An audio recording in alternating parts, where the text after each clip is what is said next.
Well, I think we, for whatever reason, the collective, most of us, I would say, like, and certainly at any given time in my life, I struggle with this thing, but it's like, it's this inability to hold potentially conflicting ideas together. Yeah, but it's like that is it, right? Like you can, and going back to the post I think you referenced, is like, you can strongly, you can do a lot of things that are in your control to strongly influence your sales cycle. And you can also acknowledge that, like, there's a huge chance that it doesn't go at all the way that you planned. And like, that's okay, and that's sort of the beauty of life and of sales.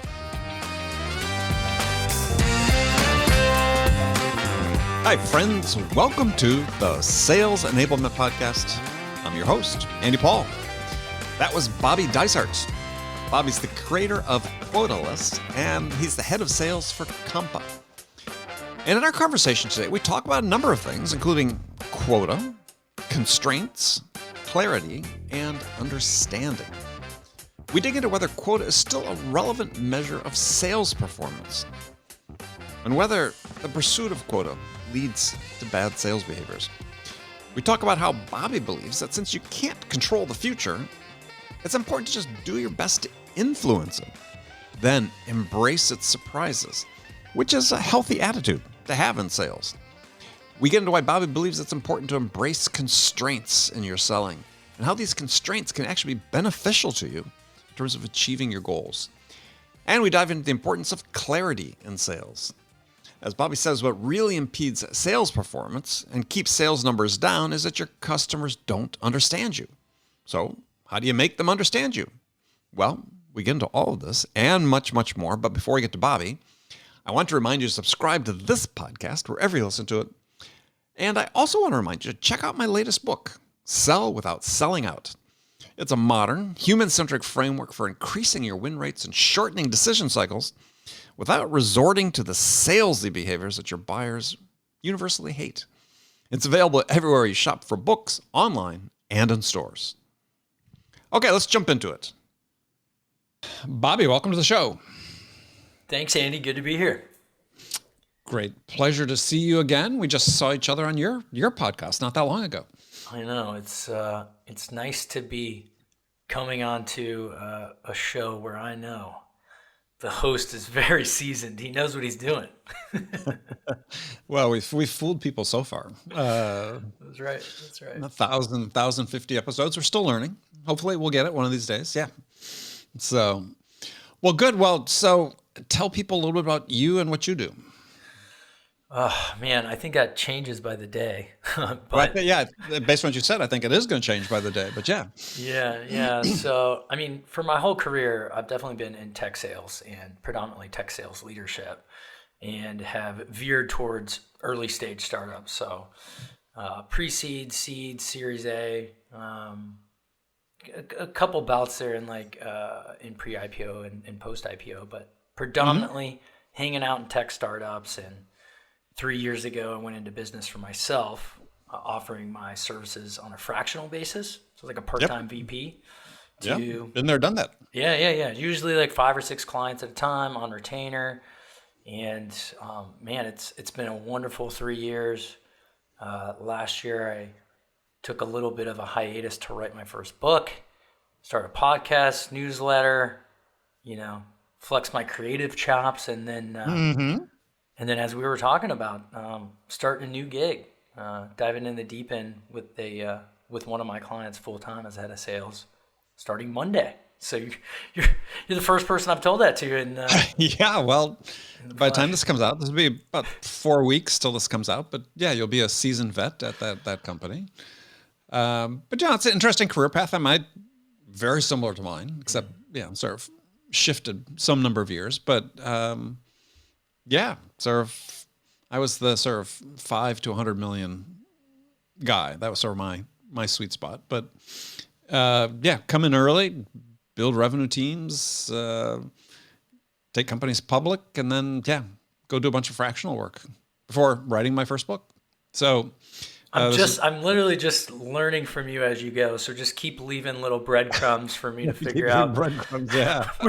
where I'm going in my life. Well, I don't know. I really liked the fractional VP work. I mean, that was first company I did it for. Yeah, I was running sales for 2 days a week for this company, and yeah, we doubled sales. I mean, all of my clients that I did that for, we ended up exiting with an acquisition. It was sort of part of the plan all along, but yeah, it's fun work. So much, man. I mean, I'd say I've gone through, a few different cycles of like really obsessed with it to like getting it fine tuned. And then now most recently I was a little burned out, and we can talk more about that. But yeah, I think early on and still now, like I wish it's something I'd done a long time ago. I've learned so much about myself, so much about other teams. The difference in opportunities and like the nuances of working with different founders and on different products and different markets that just is like, you couldn't get this at any college, right? It's just nor like 10 years of experience at like two companies. I feel like I packed into like 2 or 3 years, Absolutely. Well, so let's dive into that a little bit. So when you take on a new client or took on a new client as fractional VP, excuse me, what are things you'd focus on first? Well, so for me, I've ran all of my clients on a month-to-month basis, because I just was like from the jump, I was like, I want it to be dead obvious that I'm adding a ton of value, and I want us to be able to break up like very easily. No questions asked, no pain involved, right? Well, I'm smiling when you say that because that's exactly the way I operated too, which was month to month. There you go. If you don't like what I'm doing next month, I'll be gone. But my average engagement was 3.5 to 4 years. There you go, right? And that's how it's been for me. I had one client span across. I think my longest one was 2.5 years, and yeah, I did have COVID. Throw a little bomb in some of my plans. I did lose like half my clients in 1 week during the height of the pandemic. But yeah, so I think there's some real positive and some real challenges to that dynamic. For me, what it caused me to do is right away is like, all right, how can I add value as quickly as possible? Meaning, and for me, it's like dollars in the bank, right? So, and these, I'm really early stage. Sometimes I'm working with just the founder, and then trying to hire that first or second salesperson. So some of these folks are less than $1 million in revenue, aiming to get to 4 or 5 million, right? And so early on, it's how can I either get a current pipeline deal across the line, maybe help that founder through handling objections, et cetera. How can I help them replicate or even find their ideal client, and then help them source, right? Like I think it's really interesting, and it spoke well to my strengths, or it suited my strengths. Is like I can get really scrappy, and I can make with few sort of moves, I can get some revenue across the line in short order. And what I found is like entrepreneurs just love that, right? Like they're surrounded by a lot of people trying to, I think, take from them, right? Take money from them and sort of latch on to any sort of success that they have. Whereas I'm just coming in and I'm like, watch out. I'm gonna at least get you 50 grand across the line and pay for the next, several months of my service. Right. Yeah. Yeah. The companies I worked with were, excuse me, a little bit bigger. I usually sort of in that $5 million range. Yeah. But they were companies that had sales teams, but had sort of stalled out. Right. They sort of lost the recipe. Whatever they did early on wasn't working anymore. And yeah, I was thinking about this. I was having this conversation with somebody the other day. It was just like, what I focused on was how can I help the individual sellers get some quick successes, right? Because oftentimes you come in and find that they're just sort of lacking confidence, direction, lacking direction as well. oftentimes because the leadership was a little weak on the front. But I found if you could get people that sometimes even the company had given up on, because a lot of times you come and talk to CEOs and they're sort of saying, well, yeah, I've got these weak players and we'll probably have to move them on and so on. I actually found oftentimes, yeah, you could help those people quite a bit, give them a sense of confidence quickly and helping them close some deals, get some quick wins, and start building on that. Yeah, no, and that's really where you can make your mark very quickly, is just either turning around one individual or making one individual that much more successful than he or she already is. Like that, that was, again, something that suited my strengths really well, was that like narrow focus. And what I was constantly surprised is like how far a little bit of energy, a little bit of guidance, a little tactic that they had never thought of can go. Because these aren't well-oiled sales machines at this point, right? No. They're, you said scrappy. yeah, sometimes these founders, like, they've never made a sales call, or the only sales that they've done is the money that they've raised. And, some of the people they hire are like just folks that are interested in the startup, maybe just fresh out of college, or maybe new to software, but not new to the industry. And so you can just give them a little bit of focus, a little bit of encouragement, a little bit of confidence, and the numbers go up. Yeah, that's interesting. I oftentimes found, especially in some of the, these are scale up mode with entrepreneurs, is that the entrepreneur had their fingerprints on too much of the revenue, right? So they're trying to build a growth engine for revenue, but the entrepreneur was in the middle of too much of it. Yeah. And part of it was, in some cases, maybe by necessity, but other times the entrepreneur having a hard time letting go. And that was always an interesting challenge. Yeah, no, I mean, I think one of the first sort of marketing phrases that came out of just the work that I was doing was transitioning from a founder-led sale to an executive-led sale. Because you're right, like, these founders are doing all kinds of things, and if the goal is to become a Series A company, a Series B company, in the 10s, 20s, 30 millions of dollars in terms of ARR, it's like every deal can't go through you. It's just not physically possible. So, and that sort of transitional period of like passing the baton and trust to other teammates, to salespeople, is really, really tough for the entrepreneur.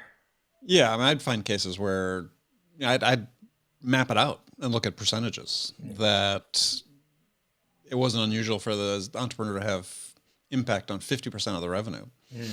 And the goal is always, so how do we get that down to 10? Yeah. No, that's exactly right. What's interesting is it is a fine line, especially for like where I'm at. I'm actually going to have this conversation with the founder of my your new company, your new boss, new employer, right? Like, so they're, we're talking, we're charging towards that first 7 figures. Yeah. And he in for better for worse, in a lot of ways, is the current product. Aside from, like, it actually is a really good software, but he's just such a good domain expert right. that, like, he gets us meetings, and with good reason. He's a strategic partner in a lot of ways. And so, yes, while we need to charge as quickly as we can towards myself, the 2 salespeople, sort of taking that revenue off of his plate, there's also this, like, beautiful time, I'd say probably for the next year, for the rest of the year, where if we use him to enhance our revenue, like, it's a really, really good thing. Yeah. Next year we got to really, like, tear him out of there. But for right now, it's like, no, let's use it. Let's sell him. Let's sell his skill set. Let's use him to get into meetings. And it's a really interesting balance where obviously you can get to the point where I think you and I are referencing where it's too much of a good thing. Yeah, it's a good way to put it. Yeah. So tell us a little bit about your newsletter and podcast that you put out called Quotaless. I'm sort of intrigued by the title. What was the meaning behind the title of Quotaless? Well, I guess we'll start with the history of the newsletter and podcast itself. So I actually started it in actually like New Year's Eve of 2020. Um, you know Chris Decker, right?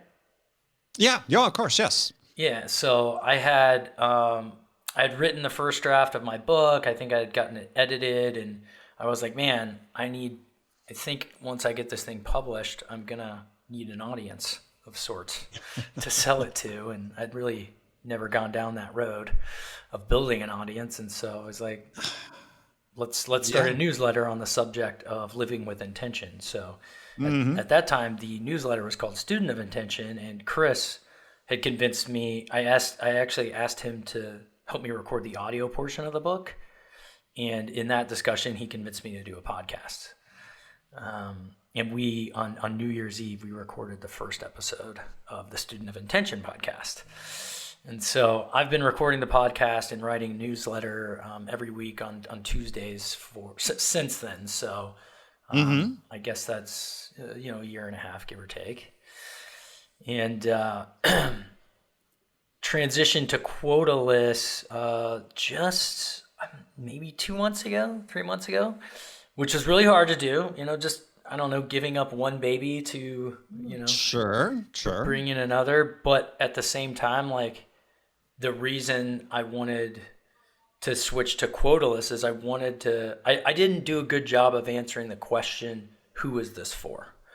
I would say in my first iteration. And in my second iteration, I was like, I definitely want to focus on my software professional community. And I want to bring this idea of, of mindset, of mindfulness, of living with intention, etc., and bring it into the world of sales.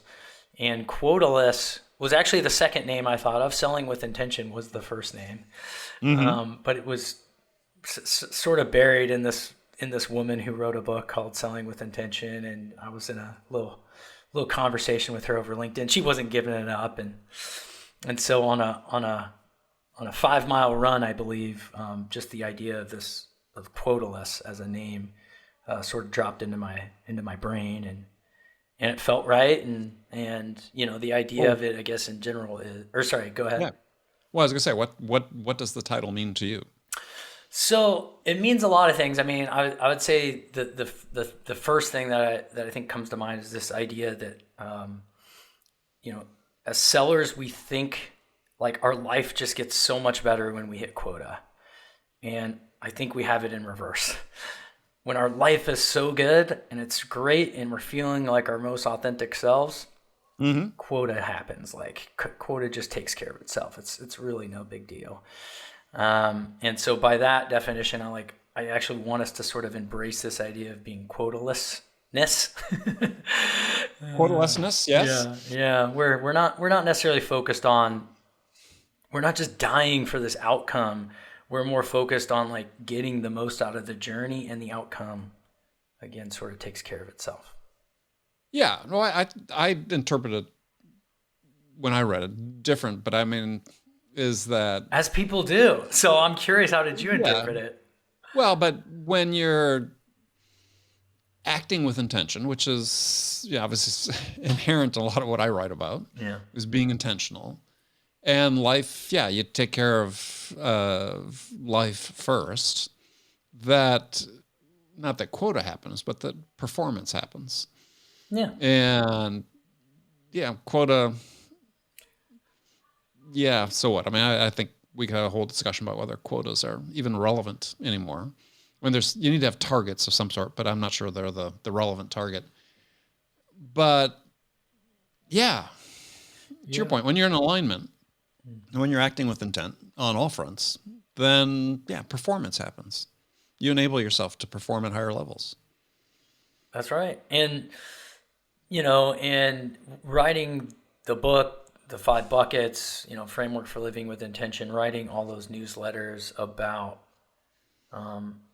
intention, and just all the people I interviewed in the last year and a half, all the things I've studied. I've just really been obsessed with this idea of living with intention. And in doing so, like one of the big recurring themes, and I don't know if this is because of my sales background or what, but it's just been like, man, I've had it all wrong this whole time. I've just been obsessed with these outcomes, Mm-hmm. and it's just not about that. Like the outcomes again sort of take care of themselves, and it's like I've tried to rewire my brain over the last year and a half to be focused on the small things, the experiences, the day-to-day moments, being present, etc. And again, from a commercial perspective, like things have gone okay. Things have taken care of themselves. I haven't just like drastically reduced my production as a human or a sales professional. No, I mean, you talk about in one of your newsletters this idea about control and really acknowledging the fact that we have, as sellers, we have very little control over events. We have control over what we do, but the best we can try to do is influence the course of events. And I think this is a difficult mindset for most sellers to adopt because there is this quota every month, and they're taught about you have to control the buyer and control your prospects, control the sales cycle, which I learned early in my career was just a huge myth. Yeah, I mean, I think that's a life myth too, man. Well, yeah, I think that's true as well. Yeah, we we have kids, you learn that very quickly. yeah, Yeah. we get I don't know where it's taught or where it's learned or what, but like we think if we squeeze hard enough onto something, it we'll keep it. It'll be done our way. Life will unfold how we see fit, right? Well, but there's also this idea that goes along with that you just talked about is that we have to act a certain way to make things happen. And we have to assume this role, this character. And again, something I write specifically about in my book, Sell Without Selling Out, but just as like this week on LinkedIn, I put this post because something I believe. I said, it costs you absolutely nothing to be a good person. And it was sort of shocking, some of the comments I got in response to that. These people was like, wow, that's really a controversial thing to say. Or or it's like, well, no, if you're a good person, you sacrifice your ambition and your achievement and your ego. And it's like, what are you talking about? Right? I mean, no. No. I mean, the way you're going to succeed and be more fulfilled is to be yourself.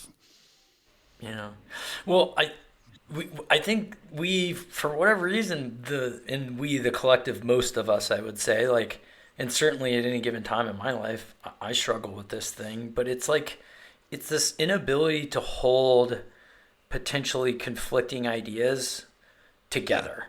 Cognitive dissonance, yes. Yeah, but it's like that is it, right? Like you can, and going back to the post I think you referenced, is like, you can strongly, you can do a lot of things that are in your control to strongly influence your sales cycle.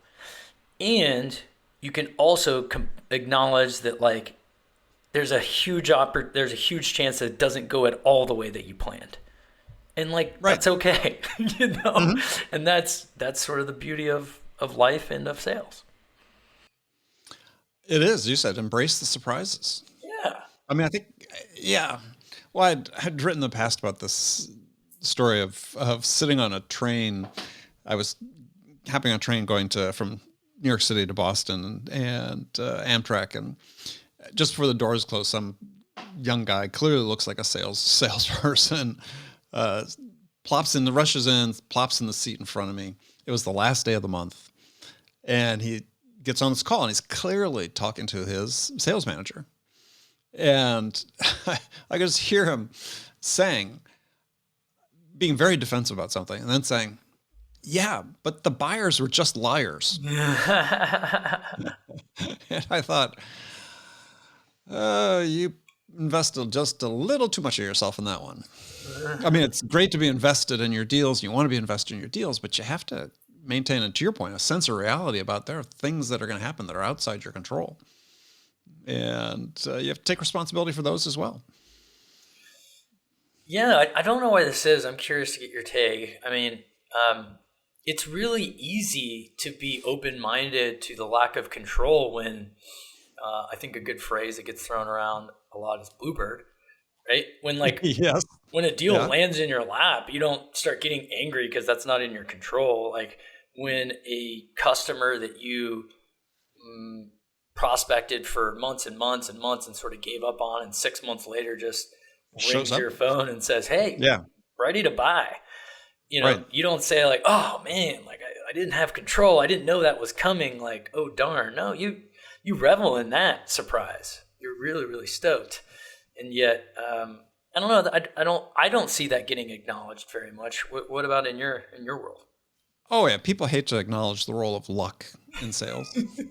And which is crazy because there's a huge element of luck in sales. To the story you just talked about, bluebird coming in, or the second scenario you talked about is, somebody you dealt with. This happened to me a lot. You deal with somebody to get a certain way down the process. Whatever happens, they have a change of, heart, or the new person brought on board, the buying process gets interrupted, but they come back, 6 months later and said, "Yeah, I think we're ready to go." Was that hard work? Was that luck? There's elements of all of that in there. I mean, just the fact that you happen to reach out to a prospect at a time when they were considering making a change. Even some of that's fortuitous. I think it's okay. You have to be, what is it? Luck is when opportunity meets preparation. Isn't that a quote, I think, somewhere? And I think that's a great way of putting it. Is when the opportunity presents itself, are you prepared to respond and do a great job, do the job the buyer needs? And I think it's okay to acknowledge that, you didn't anticipate it. That's right. Like that's where it says, embrace the surprises, right? Like set yourself up to even have that happen, and be okay with the fact that it's not on your timetable, right? Like, Well, I remember it can one be deal a good thing. a big deal in my career once was a company that put out this huge RFP that was for a big system, and we got the RFP, but we were a new company. We couldn't even think about responding to it, right? It was so far beyond our abilities. But like 2 years later, they still hadn't purchased. And we were further along. And we were probably still on the small side in terms of responding to what they wanted. But I reached out to the buyer and said, "Yeah, I noticed you hadn't really made a decision. Are you still open?" Yeah, they were. And we ended up getting us this big deal. But was that luck that they hadn't made a decision the first time around? I mean, yeah, sort of. I mean, ideally, theoretically, that market opportunity would have been off the table. So, but we were prepared at that point and to seize the opportunity. Yeah, I think sellers have to stop freaking out and thinking that, trying to paint themselves as, this deal would never happen because of me. I don't know. Every big deal I won, I was just part of a team. I didn't develop the product. I didn't support the product. I go down the list of people that contributed to making it happen. Yeah, one of the things I keep anchoring around now, and I try to anchor my team around. I've done it a little bit in the past, but I'm like really, really obsessed with this idea now. Is that like just nothing happens without the customer, right? Like nothing happens without a really awesome partner, awesome customer. Like, period. Like, it doesn't matter what I can do. It really just doesn't. It doesn't matter how good the product is, how good my team is. Nothing happens without an awesome customer. And I have one really good story. This was early days. So my first sales job, door-to-door sales guy, phone and internet, B2B phone and internet. I think I was like 6 months in, and by this time, like I was kind of one of the hotshot Top Guns. I was kind of a big deal, and and one thing that I pride myself in is I always took in my commits. My commits. They used to joke. They're like, "Oh, Bobby's commit, it's signed in blood, right? Like it's coming in." Yeah. And I had committed 2 deals on the last day of the month, and I had 4 appointments, 2 closing appointments. Like I was like, I'm getting this done. And my 2 closing appointments canceled before I even hit the field. The ones that I knew were coming in said, "Hey man, like this is pushing to next month, like for whatever reason." And I drive out to my territory. I'm just super bummed. I'm like, man, this is brutal. I call my 3rd appointment, which is at like 2:00, and I'm like, "Hey, are you gonna be there?" And they're like, "No, actually, it's Friday. It's Halloween. Like, I'm not gonna make it." So, right. So I'm down to 1 appointment. It's with this electrical company. It's Halloween night. It's Friday at like 3:00, and I'm like, I'm gonna show up to this guy's place and see what happens. And I drive over there and I sit down with the owner, and I didn't know this when I had set the appointment. This is a first appointment.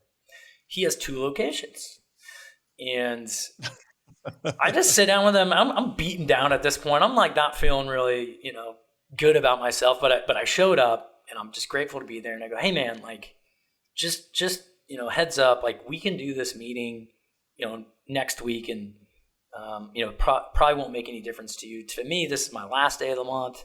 I know it's Halloween night. I know you just met me, but if I show you something good and you like it, like, are you open to signing this thing tonight?" Mm-hmm. Yeah. And he's like, "Yeah, man, that's why I'm here. If it looks good, I'll make a move." I'm like, "All right." And so I prepared to I just have this really open, like really friendly conversation. He was originally from Ohio. I was from Ohio. This is in Gardena, California at the time. And by the end of it, he signs on both of his locations and like 50 cell phones. It was like a really big deal, good deal. And I ended up getting my commits in and going off and having a great time with the team at a Halloween party that night. And it was just like, I could handle this one of 2 ways. Like I go back in and I could be the guy, I could be awesome and like think a lot of myself. But no, I just remember being so grateful about that owner. Like he was the guy who saved my day, made my Halloween night, and had, I had to show up. I had to talk to him. I had to get really honest. But at the end of the day, it's because he was in a really good mood. He was super open-minded to making a change. And ultimately that's what made the success happen. Yeah. Yeah, it's always a combination of factors. And yeah, the humility and gratitude you need to have for everybody else that's part of it. And the buyer's part of the team. I always look at the buyer as being part of the team. Yeah, we don't succeed on our own. We don't fail on our own in any dimension. So yeah, being humble about it's a great approach. So what was that first job? Who were you selling for? It was a company called CBeyond, have you ever heard of that name? No.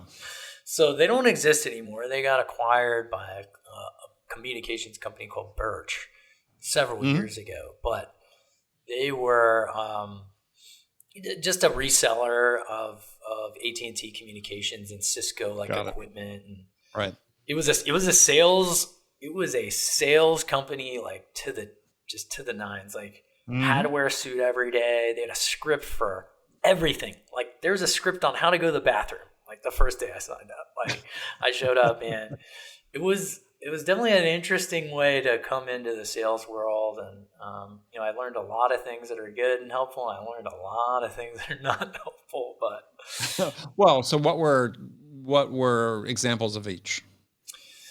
So the power of training is definitely the number one, I think, thing that I learned that I keep taking with me.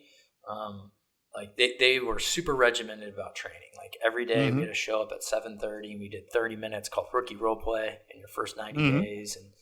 And it was beautiful. It was really beautiful to watch like 30 people in their 20s, like gather around and like talk about like the most focused parts of a sales cycle.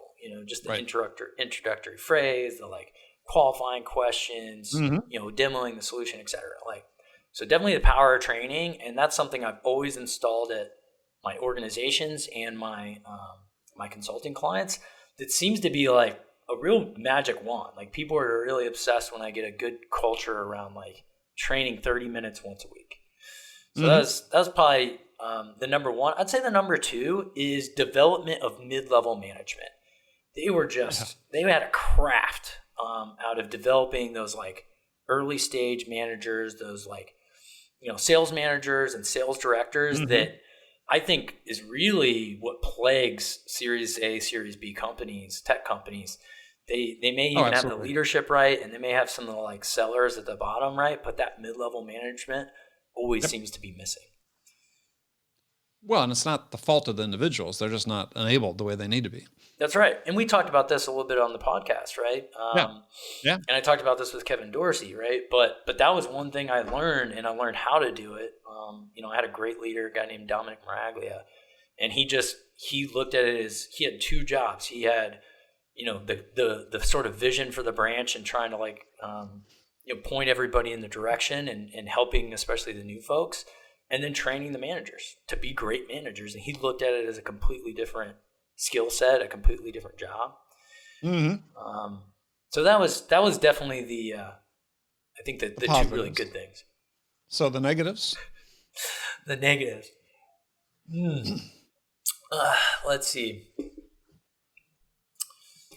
I mean, they were definitely probably the worst when it came to like, I'd like the worst example of both micromanagement, like, and how ugly it can get.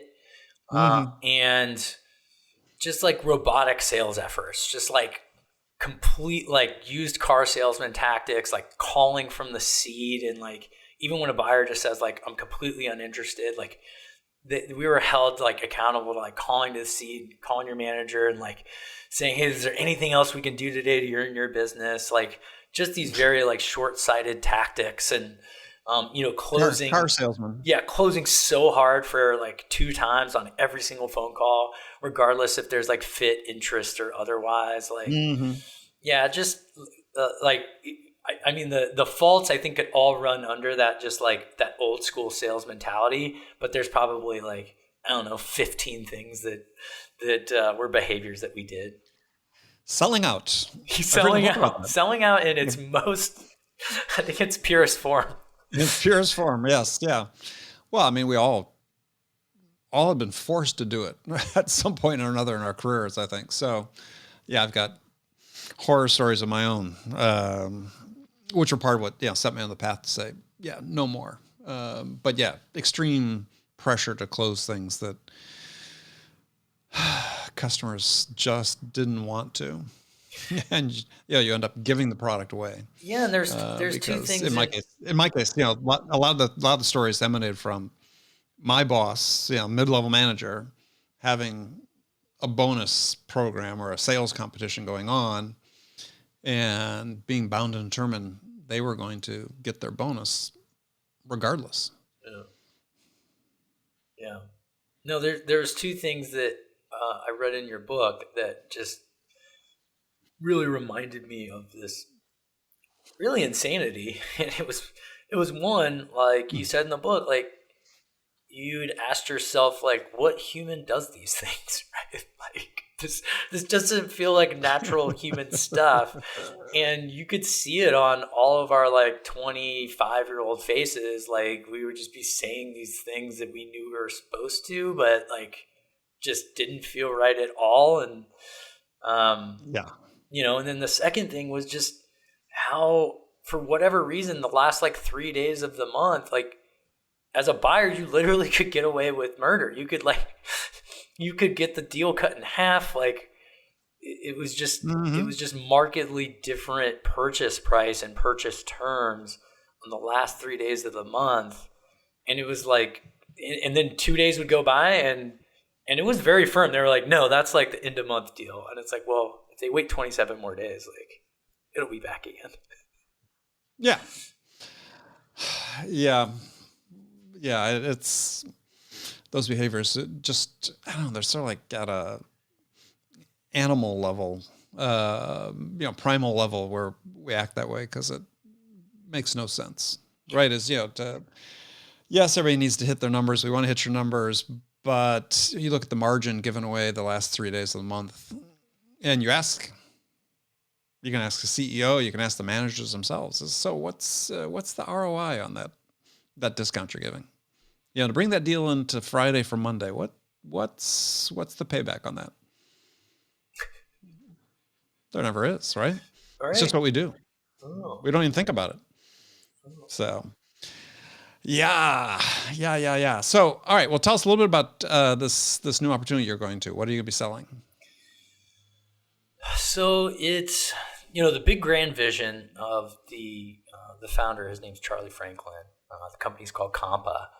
The big vision is pay transparency across particularly big, successful enterprise orgs. And the way that he's sort of leaning into that idea is, and by the way, like, pay transparency can mean a ton of things, right? Yeah. What's this? I was just reading an article today about it, how I think 2 states so far have passed laws saying that when you post jobs, you have to publish the high and the low salaries for the position. You say publish basically, you have to disclose the range. Yeah. So there's, pay transparency is definitely out in the ether, and it means a lot of things to a lot of different people and different companies.